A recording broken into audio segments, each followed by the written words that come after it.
J'ai passé tant d'années en forêt, une pleine vie d'homme.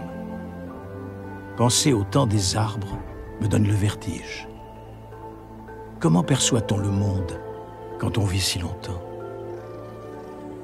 J'ai beaucoup travaillé, j'ai beaucoup appris, mais je n'ai fait qu'effleurer les mystères de cet univers. Ici, je ressens la puissance des forces de la vie, leur créativité, leurs caprices.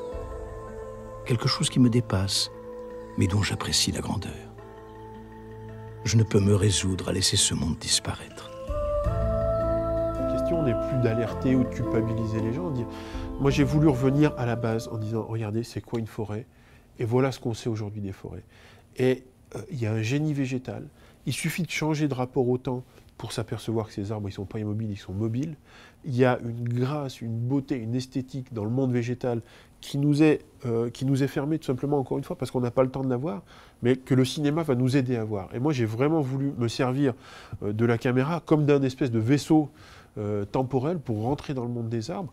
Et là, tout devient prodigieux, puisque un bourgeon qui se déploie, c'est presque un ballet, c'est une danse, un arbre qui pousse, c'est quelque chose de... Vous voyez, une montagne sortir de terre, littéralement. Enfin, tout ça, c'est... Moi, j'ai vraiment pris plaisir à faire ça, puisque l'idée, c'était de ne pas refaire le film que tout le monde avait déjà fait et tout le monde avait déjà vu, mais c'était vraiment rentrer dans cet univers des arbres, simplement en switchant la notion de temps.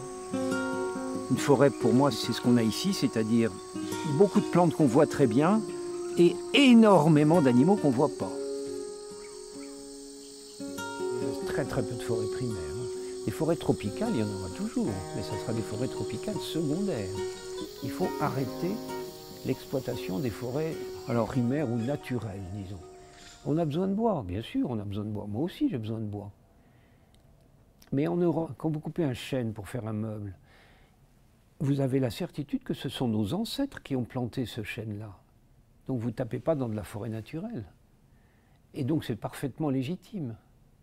Il faut arriver à faire la même chose sous les tropiques, c'est-à-dire des plantations qu'on pourra exploiter. Et ça pousse beaucoup plus vite qu'avant.